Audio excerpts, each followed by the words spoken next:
를 많이 봐서 이제 막 일상이 돼서 아무렇지도 않거든요. 사실은 요즘 너무 많이 늘어나고 그래서 이제 정리해 주신 부모는 이제 뭐 왠지 치료적인 측면에서는 이제 저기 뭐 외과 의사들 사이에서만 하는 얘기이기 때문에 별로 큰 그런 건 여기서 많이 다루진 필요는 없을 것 같고요. 다만 좀 동의하는 건 사실상 스테이징이라는 건 이제 별로 필요 없지 않나 이제 그런 생각을 논문 쓰기에는 이제 스테이징이나 이런 게 좀 좋은 것 같은데 그렇지 않으면 좀 필요는 없는 것 같고요. 그다음에 이제 혹시 이제 여기 모이신 분들은 결국 이제 치과 임플란트 이런 측면에서 저희가 좀 관심이 제일 많고 그런 거가 많이 안전할 것인가 이제 그런 것들을 좀 많이 얘기를 하고 있는데 혹시 교수님께서 치과 임플란트 이런 항업수제 치료를 받는 환자들에서 치과 임플란트를 식립한다든지 했을 때 어떤 제안을 드리고 싶은 그런 경험적이든 어떤 문헌의 근거가 있던 그런 내용이 있으신가요? 예, 이제 2000년 2년 있었는데 지금은 이제 블루 홀리데이에 대해서 공부하지 않았지 않습니까? 자, 그러면은 진짜로 환자가 한 오면 좋겠다 하는 것이고, 옛날에는 차라리 2개월, 4년 이게 있었으니까 이게 안 돼 그런 게 없어졌기 때문에 이제는 각자 도생으로 정말 주의한다고 환자한테 정말 열심히 퍼미션을 받는 거 이유는 다른 방법.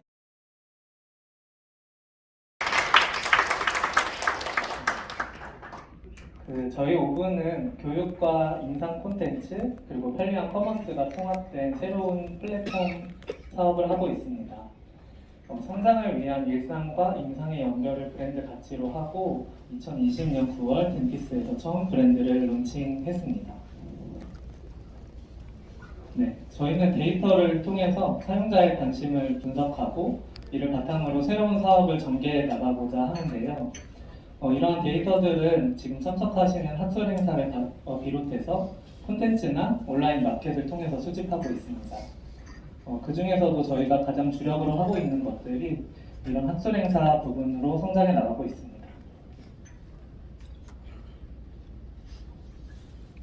네, 저희가 하는 학술 행사들은 기존의 어떤 치과 업계에서 해왔던 임상 교육도 하고 있지만 그동안 사실 보지 못하셨던 새로운 모습의 행사를 기획해서 참석하신 분들이 새로운 인사이트를 얻어 가시길 바라는 마음에서 행사를 기획하고 있습니다.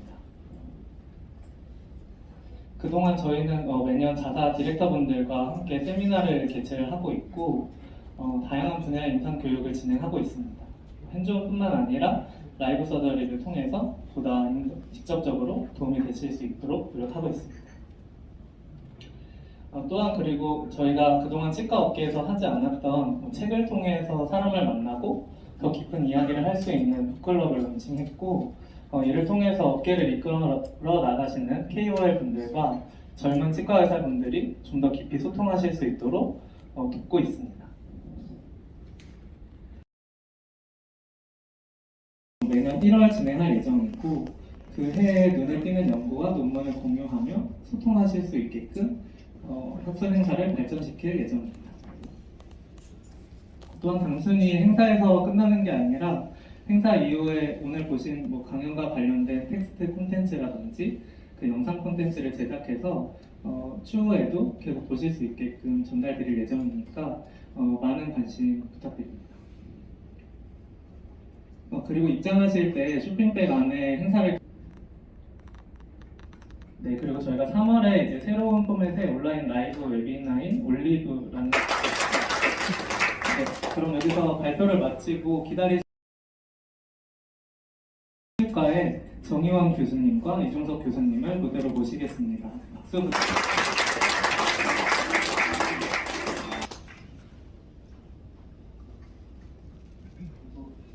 이따가 지금 소개해드릴까요?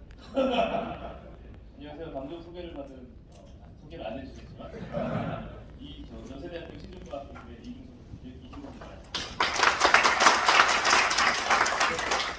지금 아까 앉아서 하셨는데 식사를 했더니 배가 눌려서 조금 서서 소화좀 시키고 시작하겠습니다. 그래서 오늘 두 번째 치료 세션은 이제 연세는 뭘 할까 이렇게 하다가 일단은 골재생 치료의 성공 중에 이제 수술의 시작과 끝이라고 할 수 있는 절개법과 공화법의 재해석에 대해서 이제 강의를 준비를 했고요.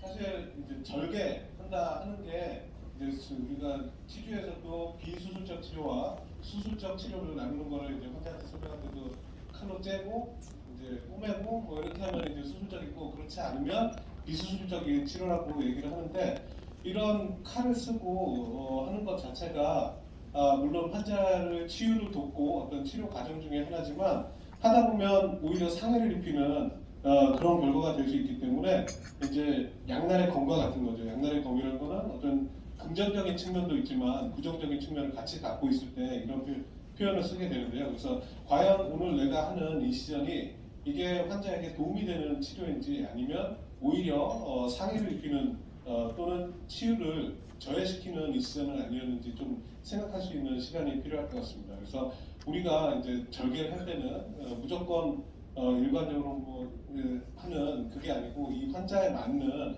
그런 절개법을 해야 될 것 같습니다. 그래서 갈수록 그 외과적인 술식은 발전이 되면서 미니멀 인베이시브한 서저리 쪽으로 가게 되고 어떻게 하면 피를 덜 늘리고 좀 이렇게 비외과적인 치료로 가능하게 할 것인지를 좀 하게 되는데요. 이거는 술자도 편하고 환자도 그만큼 부담이 줄어들게 되어서 갈수록 이렇게 되게 되긴 하지만 어쩔 수 없이 우리가 골을 노출시켜야 되는 상황, 삭제를 해야 되거나 또는 증강을 시켜야 되는 그런 환경에서는 수술을 편의성을 위해서 어쩔 수 없이 많은 골 노출을 위해서 인시전을 크게 하고 판막을 거상해야 되는 그런 술식을 동반해야 될 수밖에 없습니다.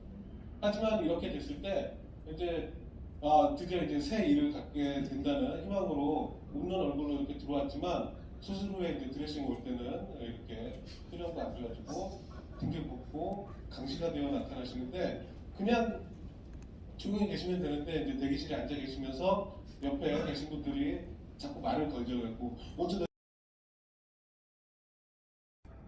마무리할 수 있는 그런 정도까지의 수술을 기획을 하셔야 되고 그렇게 하기 위해서는 이제 환자의 여러 가지 조건이나 상태, 뭐 전신질환이나 경제력 뭐 여러 가지 요인들이 같이 복합적으로 되어야 되겠지만 이런 것들을 좀 잘 쓰셔야 될 것 같습니다. 그래서 그냥 꼭 그 환자에 맞는 그런 디자이너가 되기 위해서 피로그림이라고 표현을 했지만 이런 매 환자가 다 다르기 때문에 어떤 근거에 의해서 이제 인시전을 해야 될지를 좀 알아보는 시간을 갖도록 하겠습니다. 그래서 이번은 이러면서 소개를 하려고 했는데 앞에 좀 사실 이런 강의 해주시는 앞에 박정철 교수님도 많이 사교육 시장에서 요새 굉장히 일타 강사로 뜨고 계신데 이제 추천을 할까 그러다가 사실 팬시한 주제들 말씀드리면 골 막 이만큼 만들고 막 하는 거에 흔들리지 않고 지져 있고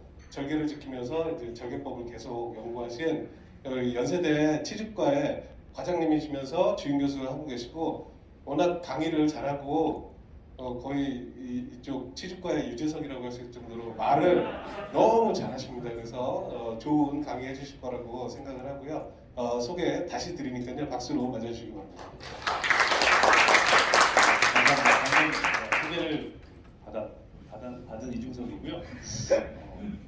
그 좌장을 맡아주신 정의원 교수님이 서서 하자고 해서 앉아서 할 줄 알고 되게 좋아했는데 서서 시작하셔서 몸은 불편하지만 몸 좀 시작하겠습니다.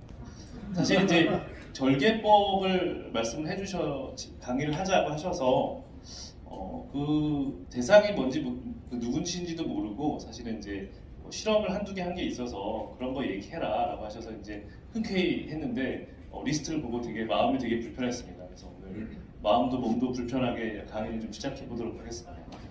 인시전하고 수차라고 하는 부분은 사실은 다 너무 다 돼가시고 말씀하셨던 뭐 강의도 하시고 또 실제 임상에서 저보다 훨씬 더 잘 하시는데 그래서 이제 블러드 서플라이가 어떻게 되는지를 보면 링건이랑 버칼 쪽에서 어떻게 주행하는지를 이제 볼 수가 있고요. 제일 중간 부위에 이제 혈관이 제일 적은 부위가 있어서 A 베스큘라 존 이렇게 얘기를 하지만 이런 존에서의 인시전이 좀 더 유리하지 않을까, 트라우마가 적지 않을까 해서 미디프레스탈 인시전을 얘기하고 있습니다. 근데 이 부위는 완전히 치유된 상태로 아마도 이제 덴처 쓴지 굉장히 오래된 딱 그런 부위일 것 같고요. 우리가 임플란트 할 때는 이런 부위 말고도 다른 부위가 굉장히 많기 때문에 항상 우리가 중간에 긋는 게 정석일까? 라는 생각을 임상할 때마다 이제 고민하게 됐습니다. 많이 봤던 그런 슬라이드인데 갈치화가 어떻게 치유되는지 우리가 항상 뼈 부분에만 우리가 집중을 했었는데 이 부분에서 우리는 좀 연조직에 대해서 한번 생각을 해보자라는 생각으로 좀 포커스를 맞췄습니다.